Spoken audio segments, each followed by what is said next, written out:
Okay, please be seated. Mr. Binns is next. Oh, what a tangled web we weave when first we practice to deceive. That couplet is taken from the 17th stanza of the 6th canto of an epic poem written in 1808 by Sir Walter Scott. And it's come down to us through all these years, over 200 years. And what it basically means, without getting into the poem, is that when you lie and when you prevaricate, you weave a very tangled web that ultimately becomes unspun. And that is what has happened here. Now, when I opened to you, I made a couple of promises. And it was a long-winded opening, which I promise you, by virtue of the 8th Amendment that prohibits cruel and unusual punishment, I will not do that to you. I'll be bound by our Constitution. But I did tell you that I would explain what I meant when I said that the government is hoist with their own petard. A petard is an instrument, a bomb that was fashioned and used during the 15th century. And it was made out of either iron or some other metallic substance shaped like a bell, iron or steel. And into that they would pack what's that called? Firepower. Gunpowder. And it had a fuse to it. And it was a very dangerous weapon. What it would be used for would be that they would affix it to either a castle gate or a wall, a fortress wall, or a tunnel. And then the petardier, or they would mount it with something called a madrier, which was a piece of wood, something about this size. And then the petardier would light it, and if the fuse burned too quickly, and the petardier moved straight back, and it went off, he would be hoisted with his own petard, blown to bits. In other words, it's a bomb that blows up in your own face. And the etymology of the word petard comes from Latin peditus, which is the past participle of pedere, or in Middle French, pete, P-E with a little mark over it, T-E-R. And those two words mean, or meant at the time, the past wind, like a little explosion. But they were only used with regard to animals. So if you were in France, you would say, votre mule, il fait de pet, which means your mule's stinking is doing that. So that's where the word comes from, and today, in French it means firecracker, and it also, a little different words, petardo, in Spanish and Italian mean the same word, firecracker. So the government's sting here, or attempted sting, has blown up in their own face. They've been hoisted with their own petard. But not only because of their sting, but because of the failed investigation that they have perpetrated here. And you've seen it all come to pass through the witnesses that have been brought before you. And on page 28 of my opening, I said the most important witnesses you're going to hear in this case are Mike Spicer. He's going to take the stand. Sergeant McCluskey, he's going to take the stand. And Lieutenant Bobbiato, he's going to take the stand. And I said the evidence is going to come out of the witness box, and the government is going to learn what happened at the same time you all do. And you have seen that come to pass. They have overheard these witnesses look at you and testify, and then, for the very first time, they learned what happened in this case. Now, during the course of the trial, you have seen their witnesses come, and Jack did most of the heavy lifting. He stripped from them all the subterfuge, one after another after another.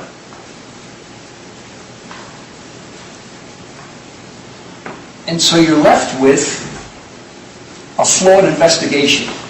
Nothing personal. Mr. Zort's a friend of mine. I just met Ms. McCartney. She's now a friend of mine. I don't know the agents, but they all look like nice guys. I don't know Sergeant Deacon, but so does he too. But you can't make chicken salad out of something that it is not. And they should have stuck with what they had, and if they had done what all of us collectively did within the last 8 months before we started the trial, they had 8 years to do it. If they had interviewed these men, if they had gone to the various scenes, if they had doubted, which I think they should have done, the veracity of their witnesses, we would not be here today. But you know, I feel blessed, because if they hadn't done what they did, I'd have never met Spice. I didn't know him.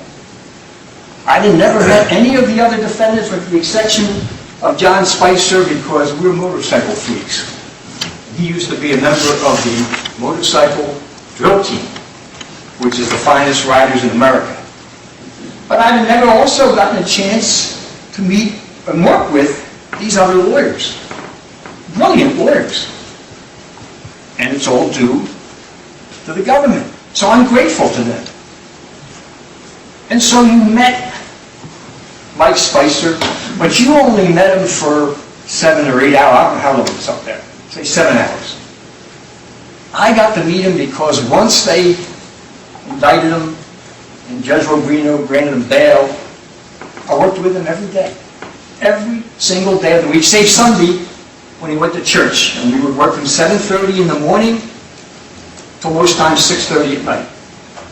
And we would drive around the city and we would lament what has happened to our city because of the drug culture that exists, unfortunately, in Philadelphia.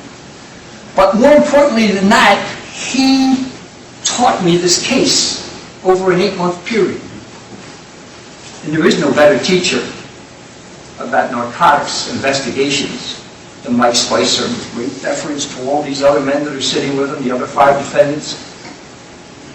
For me, Mike Spicer is the gold standard, if not the platinum standard.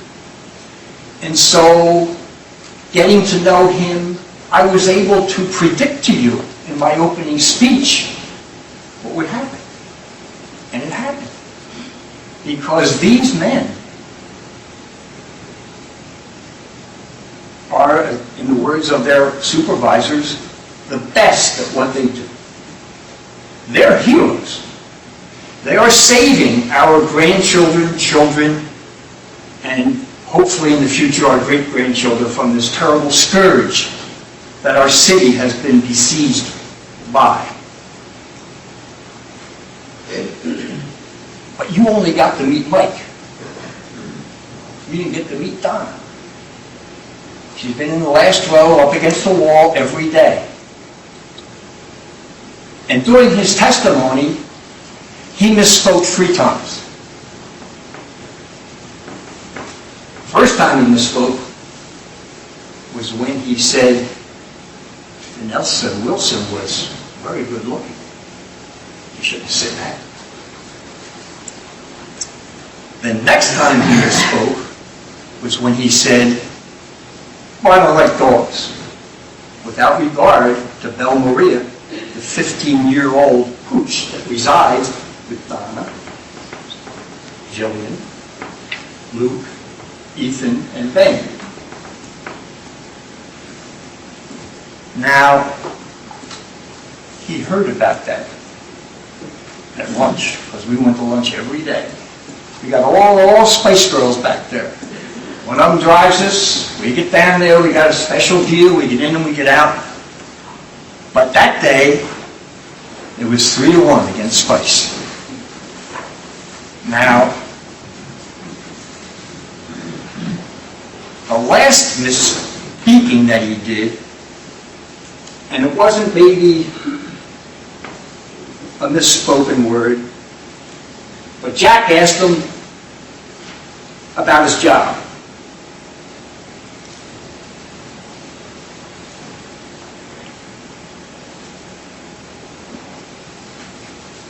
And he foolishly said I lived for that job. That's not true. That's for her. They live for Jillian, Luke, Ethan, and Ben. That's what he, she are about. And the same is true with regard to all these other men. And that's why the representation has been so vigorous. As I mentioned, Jack has done all the heavy lifting. And he became somewhat emotional in his speeches because he knows what I know, that they're not only not guilty, they're innocent heroes. Now, you might say, well, Jack is a very forceful man. How'd you like to have a steady diet of him every Friday night? Feel sorry for Mrs. McMahon. But when he gets something in his claws, he's like a Rottweiler. And when he gets faced, and we all got faced, with the testimony that came from the government, as I said in my opening,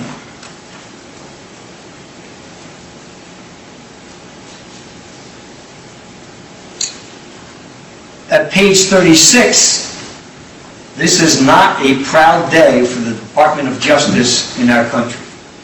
It's not. Nothing personal. They're probably all great people. Had the wrong case here. And you have been the crucible within which that wrong case has been exposed.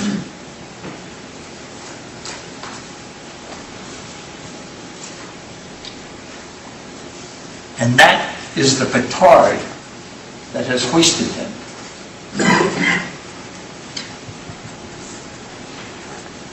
Their method of operation and investigation in this case could be analogized to if when all of you were selected and brought in here, you looked across the courtroom and you saw me and said, I don't like the looks of that guy. They're guilty, and then refused to hear any evidence that would exonerate these men. Same difference. They arrived at their conclusion, and then they set about to conduct an investigation that was disingenuous in the extreme. And I mean that word, because how could you conduct an investigation of these men and never talk to these bosses here? Bobby Otto, Sean O'Malley, Joe McCluskey, Tommy Wickstead. It's impossible. How could you do that? And I have not, having been governed by the Eighth Amendment, going to go into any details of any job. Except Mike is charged with violating the civil rights of the government's $12 million man, Jason Kennedy. Remember, $250,000 a week times 4 is $1 million a month, times 12 is $12 million a week. Tax-free, just like all of us. That's his charge in this case. The cornerstone of Mr. Kennedy's testimony was Mike came in with a sledgehammer, and he described it because I asked him the questions. It was 4 feet long, it was yellow in color, and it was and the head of it was a foot. That's what he told you. Why wouldn't either Mr. Drum, Balistrieri, Hess, or Deacon simply drive up to the NFU and say, open all your trunks, we want to see who's got sledgehammers here? Remember, they brought in a witness who testified that you couldn't get through the window because it had wire in it. They brought it in. Why didn't they just go a little bit further up to the NFU headquarters and say, give us all the sledgehammers? Especially after they claimed that Tommy Wickstead said his squad had them. Why didn't they go to Joe McCluskey's squad and say, give us the sledgehammers? Bring them in here to show them to you. Say, Binns is pulling your leg. We had it all along. It never appeared. What does that show you? What does that show you? Disingenuosity.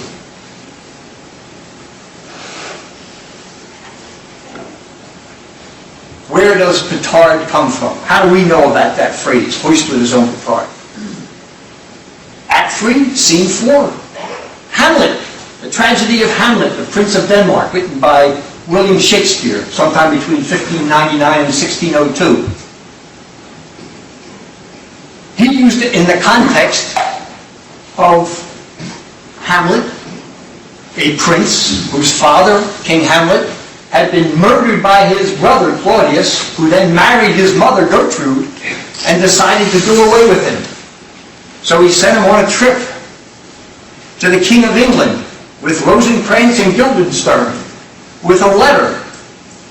The letter called for his immediate assassination, but he found out about it, opened the letter, and changed the names to read, instead of Prince Hamlet, Rosencrantz and Guildenstern. They exited stage left. They will hoist with their own petard. That's how we get that saying.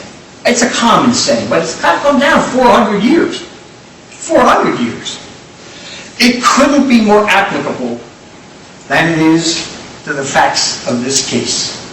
The exact verbiage is for it is the sport to hoist the engineer with his own petard. Blow up in his face. So, where do we find ourselves? We find ourselves with 6 heroes, heroic men, and their supervisors who stood behind them every step of the way, and they're still there. This is the best Philadelphia has to offer. I know a lot of cops. There's 6,800 of them. I know all the commanders. These are the best of the best. And they say that these are the best of the best. And they are. They're honest, they're hardworking, and they're fearless. Fearless. Going through doors in the middle of the night, not knowing what's on the other side. You saw the picture of the AK-47. In Philadelphia, that's the weapon of choice. As Yogi said, you can look it up. And they get killed, and they get shot, and they get wounded, like Mike Mitchell. But they still do their job, 16, 18 hours a day. Because they love their job, they're dedicated public servants, and they don't do it for the money. These people live paycheck to paycheck. You didn't see any flashy jewelry in here. You didn't see any vacations to wherever. You didn't see any fancy cars. They live paycheck to paycheck. That's how they get along. But they're dedicated heroes. I can't use that word enough. Heroes. And they have been besmirched on the basis of no evidence, no credible evidence. Judge Rogrino is going to tell you that a famous Latin maxim that we use every day in our courts, because veracity is such an integral part of what you do,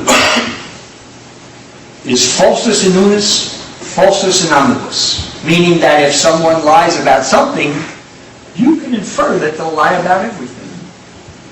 Because the only thing that you know is what came out of that box. You weren't there. I wasn't there. I learned what happened from Mike, from Bobby, from Joe, from Sean, from Tommy. I went out and I investigated. No disrespect to Mike, but I didn't take him at his word. I had to corroborate everything he told me. And I did. And our witnesses did for you. They corroborated every salient fact that was brought up in this case. They told their story, and on a couple of occasions, Mike contradicted his bosses that they misremembered. That is acceptable in a courtroom because no one is perfect. But these heroes are about as close to perfect as you're ever going to find in the police community.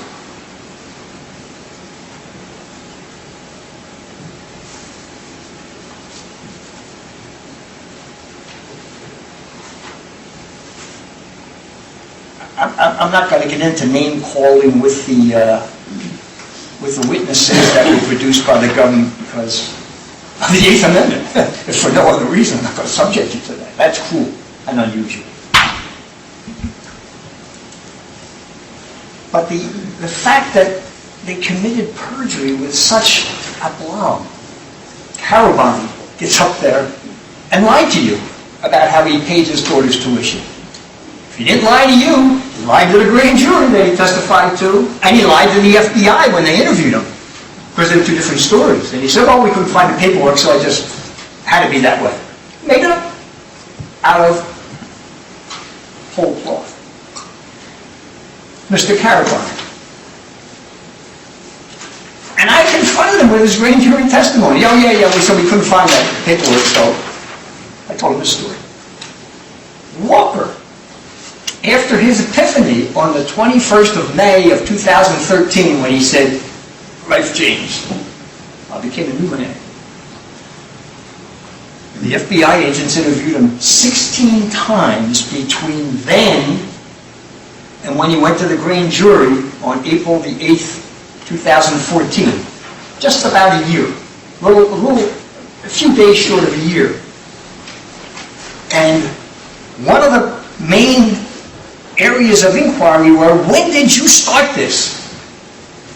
And he told the grand jury, a jury now, this wasn't in response to Mr. Zoll, this was in response to a jury. He said, I didn't really start stealing nothing until I got to the field unit.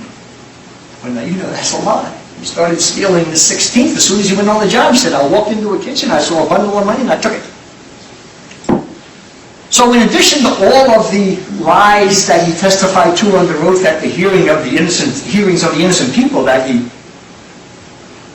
forced to become incarcerated, he lied to the people just like you, the jurors. Falsus in lunis, falsus in omnibus.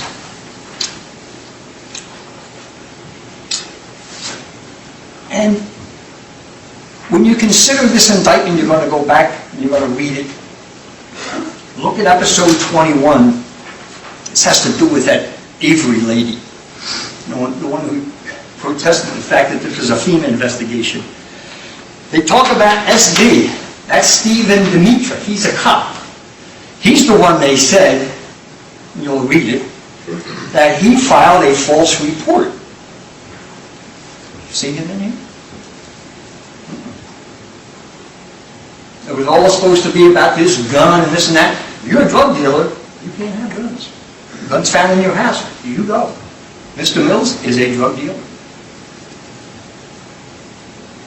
Also, if you recall Mr. Nunez, and I didn't think it was that important, but the government made a big deal out of the fact that the consent to search form that was executed by Sergeant McCluskey, and the question was whether or not somebody translated, and Michael Nunez signed it, and I think maybe Sergeant Joe said, well, that was what Robbie was going by, which is true, he was, but this was actually Michael Nunez who signed it. And then out here, it says P.O. Padilla, number 9994, translated and son, and Ms. McCartney, and I'm not blaming her, and I don't think it was intentional on her part, posed a question to Officer Padilla, so why do you think Officer Spicer would file a false report writing that in? He said, I don't know. Well, we knew. It wasn't his handwriting. Imagine how difficult it was for him to sit on his hands until Sergeant Joe got there and said, no, I filled that out. If her investigators had gone and spoken to Sergeant Joe and asked him, he told you everything here.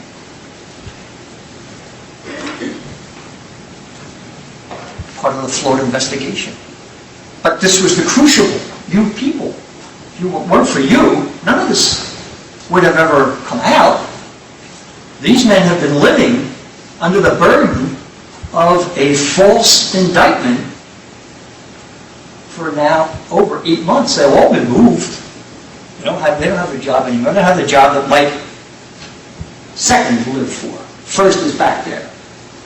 After her, he lives for the job. for the job because that's how he supports his wife and children. And they live paycheck to paycheck. She lives on an allowance. These are not people who are out squandering money that was ill-gotten. These are dedicated public servants. And there is no way on God's earth that the Philadelphia Police Department can ever apologize to its citizens for the likes of Jeffrey Walker. I'm not going to call him any names. But for every Jeffrey Walker, there's a Linwood Norman, John Spicer, Harry Betts, Mike Spicer, Brian Reynolds, and Tommy Licciardello, who stand up and carry the flag that they swore to uphold, the oath that they took. Because theirs is a very special profession. In the New Testament, Matthew tells us in chapter 5, verses 2 through 10, that our Lord spoke to the assembled multitudes at the Sermon on the Mount. And he spoke about the 8 Beatitudes upon which his church was to be founded. He spoke about the meek, spoke about the poor, spoke about those who hunger and cry for justice. But the 7th Beatitude that he spoke to the assembled multitudes, he singled out one profession, not rabbis, not judges, not lawyers, not priests. He said, "Blessed are the peacemakers. They will be called children of God." So now you have all the facts in this case, and the non-facts, and the proved perjurious testimony to go back, because now everything in this room transforms. You see, the judge sits in charge of everything until now. The prosecutors sit closest to you because that's called proxemics. They have the burden of proof. So proxemics says if you're closer to people, you make a better impression. That's why we're stuck over here and they're here. But the judge can no longer control what happens. You are the only finders of fact. And this case is all about facts. The judge is going to tell you all about the law. It's going to be a very lengthy charge. And he does it very well. And we know what he's going to say because he told us. But once he gives you those law charges and tells you you must apply them to the facts, he can't tell you. You come back and say, "Judge, what do you think this fact?" But he can't tell you. Because you are now in charge of all of that.